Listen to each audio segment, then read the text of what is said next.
What's up, good people of the internet? We're back here for another one. As you can see, I'm back on the Road King, and things look a little different. So, I've been saying in the last few videos, I'll let you guys know what's going on with the Road King, blah, blah, blah, blah, blah. I wanted to use today's video to talk about that and basically give you the state of the Road King. So, a couple of weeks ago, I was involved in a minor fender bender with another motorcycle. And I'm not going to get into the details of all of that other stuff. That's not important. What's important is that, A, everybody's okay, and B, the damage was minor, minimal, in bike standards anyway. So, if you ever get in an accident or whatever, the most important thing is everybody okay? Parts, bikes, all that stuff can be replaced. Lives cannot. So that's my rant on that. But circling back, it does mean that there was damage to the Road King. And, the number one giveaway here, look, I've got a different windshield on, right? So I think the best thing to do is pull over, find a good spot, and I'll walk you through all the changes that have been made since the last time you guys saw it. And we'll also talk about things to come. Let's get into it.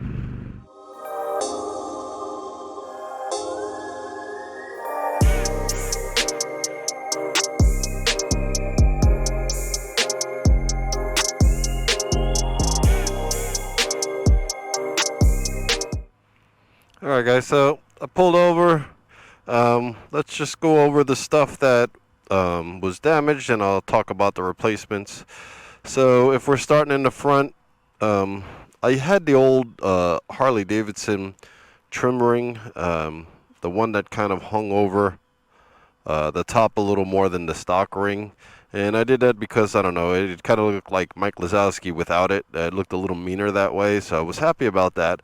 I also had my my Freedom Shield on as well, and when the bike dropped, somehow, some way, either the windshield kicked up off the drop and took the headlight trim with it, or the other way around. I don't know. I don't remember. But both were damaged. The windshield was scuffed up pretty bad. So I went with the Memphis shades again. Now, this is the 15-inch vented. As you can see, I've got 14-inch LA choppers, hammerhead bars behind it, and it sits nice together. I went with Memphis shades because I was impressed by the improvement of the ride and the look on the Street Bob.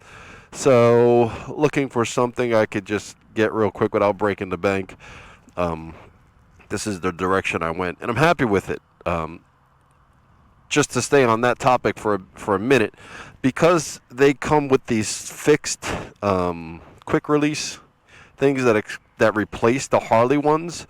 Adjustment on these Memphis shields for the Road Kings is a little bit different.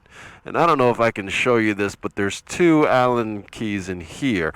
Ooh, and that'll allow you to pitch the fairing straight up or back, to customize it for yourself and your height, as far as, addressing any wind buffeting. And I'm happy to say that I don't have any. I'm 5'9", 30-inch inseam, and the wind, if I put my hand in front of my face, the wind is above my helmet in its current position.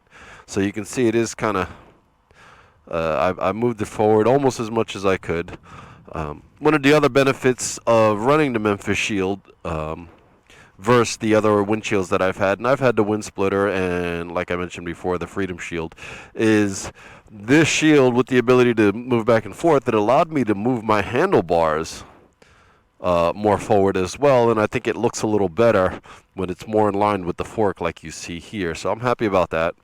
Another thing that got damaged was the Santoro Fabworks crash bar in the front.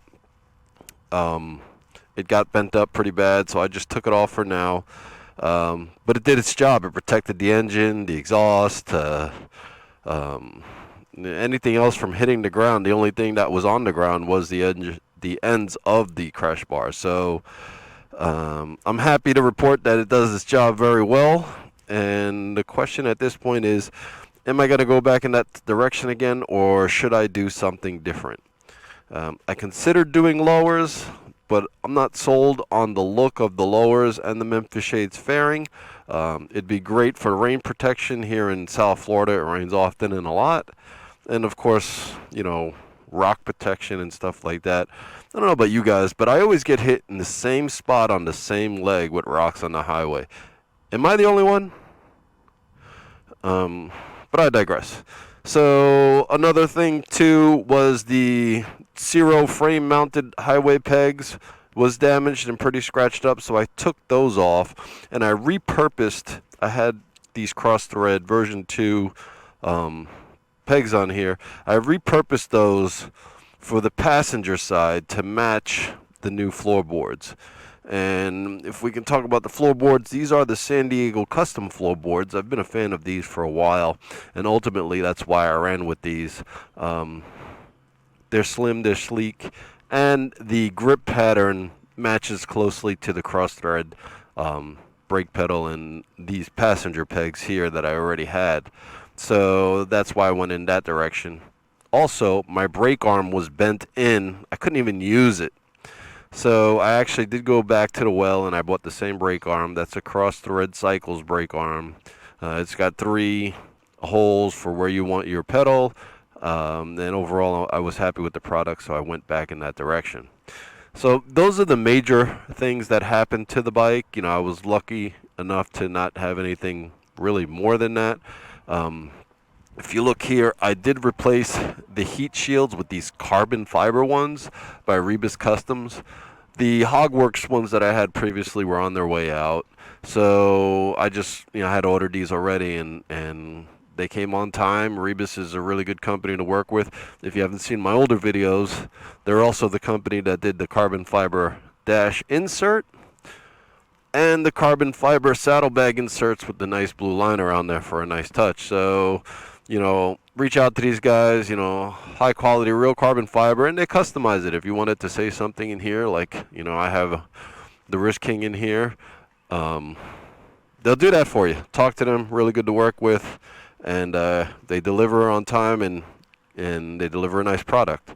So I'm happy about that. I think it matches. I have my Hoffman front and rear fenders, and like I said, the dash, so touches of carbon are starting to come together. What else? That's the majority of the damage. I did get scuffed up a little back here, but I'm not too worried about that. I do plan on replacing the lower bags. Probably just go with some standard bags because I am running the Fuel Moto Jackpot RTX Riot 2-in-1. And for me, I don't know, the pipe on one side, I know people run the dummy pipe, but to me, why are you going to pay extra for a dummy pipe if you're spending all this money on weight savings? So I like the 2-in-1 look. I just like it better with standard bags or wheelie bags. I considered wheelie bags too at one point, but then I'd have to chop my rear fender. I don't know how wheelie bags and a standard length fender look together. So like I said, right now that's my thought, standard bags, and I'll be happy with the bag lowers. I was also missing my seat screw, so just like on the Street Bob, I went back to the well with the Robert Becker seat lock. Best lock in the business, in my opinion. It's blue, it matches, it does the trick. And that's where we're at right now. So everything else is minor. I do have some other things coming for the bike, so stay tuned for that. And I'd love to hear what you guys think about the new look. I did put the Baja Designs amber cover over this. I've had it for a while, but with the headlight trim bezel that I was talking about earlier, I couldn't get it on. So I've had that sitting there, and now I can put it on. And that was just something I got that I figured I'd put it on at night to try to be polite and a nice guy. I don't know. Maybe I'm getting old to the other drivers on the road, because with this headlight, often and a lot, I get people flashing me thinking I have my high beams on, to which I'm happy to show them that this is not the high beams. This is the high beams. So again, it looks different. Little pop of yellow. It's cool. I dig it. But I'd love to hear what you guys think. Any suggestions? What do you think I should do with to replace those Santoro Fabworks crash bars in the front? open to discussion at this point, but right now, like I said, I'm leaning toward getting those same bars again. They did the job, protected the bike. Why not, right? Well, that's pretty much it. So I think we'll just stop it here. If you like videos like this and you like to see more, please consider liking and subscribing. It helps us out. We're coming out with a ton of videos, trying to do a couple of every week for my Road King special and my Street Bob. So, like I said, appreciate you guys taking the time to watch my videos, and I will catch you on the